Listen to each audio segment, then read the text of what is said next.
Hey everybody, it is March 8th. I just wanted to record the show that was from February 4th. It's an awesome show. A guy was a radio captain on a boat. Noticed that when they were going north-south, everybody was fine. When they were going east-west, everybody had problems with each other.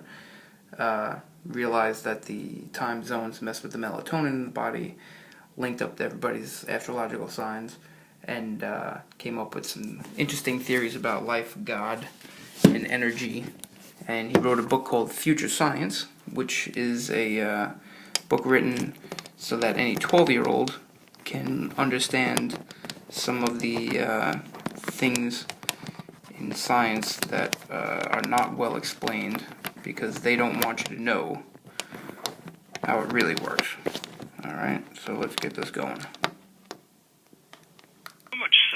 That Probably should have rewound this. That we finish up with a dollar each. Alright, just missed that. Here we go. Could come in any form. I'm just using the figures now to try to help the explanation on its way. Now, once a baby's born, it's a human being. And the human beings, we actually have four bodies, not just a physical body. We have an emotional body, which is the brain. The heart. We have an intellectual body, which is the brain. We have a physical body, which is all of the cells in the body. And we have a spiritual body, which is the soul inside, the battery that we dragged off God just before we were born.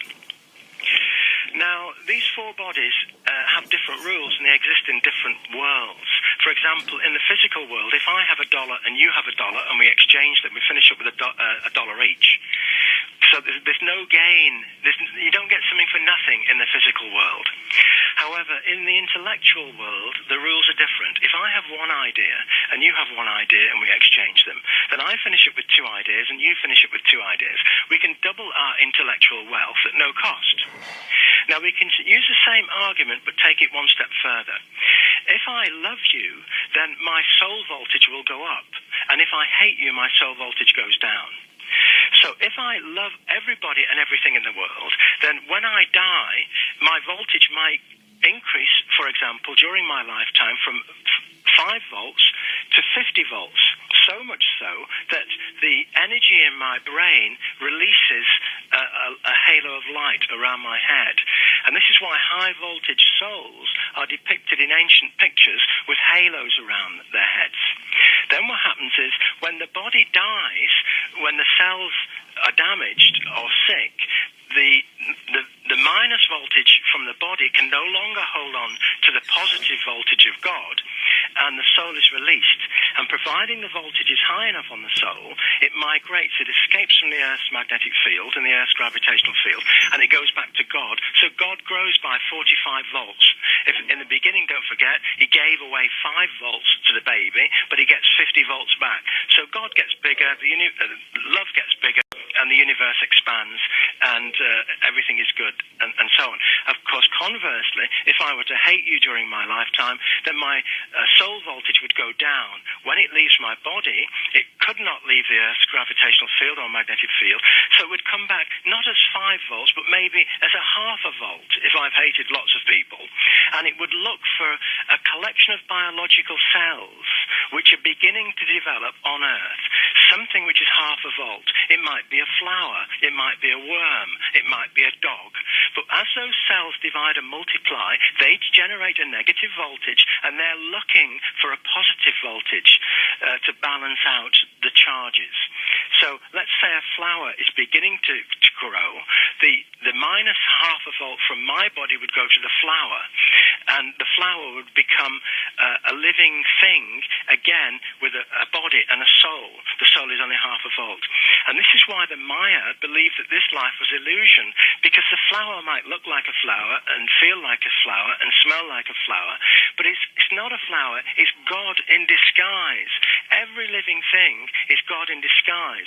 Everything has a voltage like a battery which has been ripped off God, except rocks and streams, inanimate objects. They have spirit because they have atomic energy, the electrons going around the atoms, but they don't have the soul. And it's like your computer. If you plug your computer into the socket, the voltage brings your computer alive. If you unplug it, your computer dies. God is electromagnetic energy. God is what drives me. It's what gives me life. Take away my voltage, I die. The voltage makes me move my fingers, my mouth, my eyes. All this voltage is in the Bhagavad Gita. It says that God is inside us, and the body is a playground for God. God, it animates us. That's why we're called animated creatures. And inanimate creatures or inanimate things like rocks and so on, they have no soul, but they have spirit. And if we start to look at how magnetism works and electromagnetism and gravity, it's all very, very simple, because there are three types of atom basically on Earth. The simplest of atom is the hydrogen atom. That simply has one negative charge, an electron, orbiting one positive charge in the middle. It's very, very simple. You can't get much simpler than that. The next most complicated atom is helium, and that has two electrons orbiting two protons, but it also has two neutrons, two neutron charges. Now, all of the other atoms are more complex than helium, and that they come into the third category of atom. So those are the three types of atom. Now, how gravity works is very simple. The electron going around the hydrogen atom spins, and as it spins, it radiates electromagnetic waves. So we get a corkscrew wave, electromagnetic wave, coming off every single hydrogen atom. Now, the universe, 93% of our universe is made of hydrogen atoms, which is most of it. So clearly, all of the hydrogen atoms are pointing in different directions, and there's an awful lot of them. So all of these hydrogen atoms, in water, for example, that's made of hydrogen and oxygen, H2O, two hydrogen atoms and one oxygen atom, all of the hydrogen atoms in water are sending out corkscrew-style radio waves, electromagnetic waves. And those corkscrew-style waves collide with neighboring atoms, the more complex ones. It could be magnesium, it could be calcium, it could be boron, it could be any of the other 120 elements. Now, none of the other elements spin like hydrogen does, and that's because they have more than one electron. They tumble like tumbleweed in all directions because they have so many electrons moving about in different directions. They don't spin coherently like hydrogen.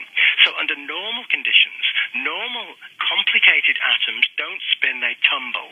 But when a hydrogen atom comes close to a neighboring atom, it causes that atom to spin like a water wheel.